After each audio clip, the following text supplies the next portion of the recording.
नर्मदा कोटेश्वर तीर्थ जो स्थल है वो बैक वाटर की डूब में आने से यहाँ पर मुक्तिधाम जो बना हुआ था वो 4 महीने तक डूब में रहता है। और गत वर्ष अंत्येष्टि के लिए जो भी अपने परिजनों को लेकर के आते थे उनको बहुत परेशानियों का सामना करना पड़ा, खुले आसमान में, बरसते पानी में, और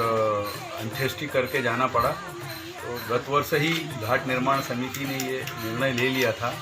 कि आगामी बारिश में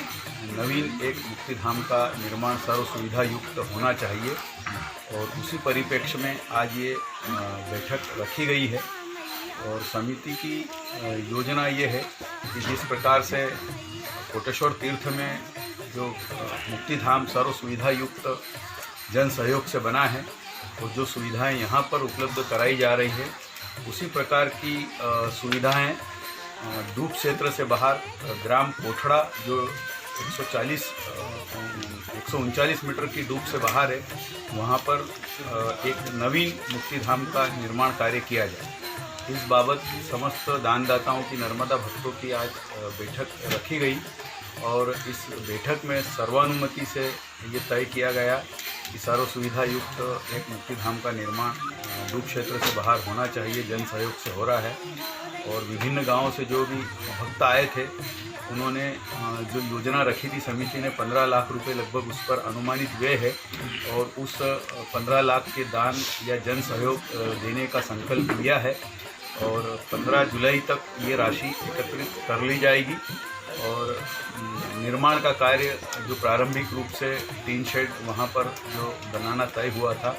वो बनना शुरू भी हो गया है, और 15 जुलाई तक लगभग कार्य पूर्ण हो जाएगा।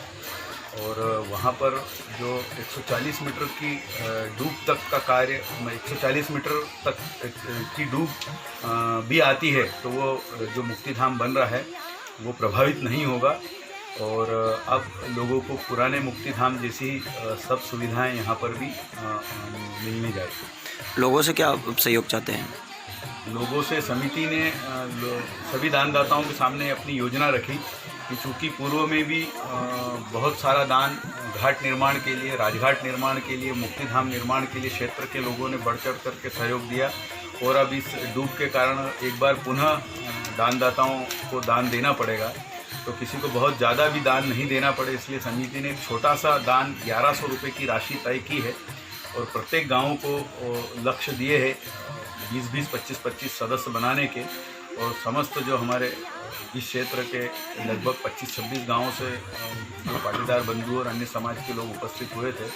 उन सब ने रसीद कट्टे प्राप्त कर लिए समिति से, और 15 जुलाई तक वो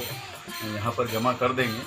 और साथ ही साथ समिति के द्वारा मछलियों के भोजन के लिए भी, चूँकि पहले बहुत सारे भक्त आते थे तो मछलियों के खाने के लिए कुछ न कुछ सदैव अपने साथ में लेकर के आते थे,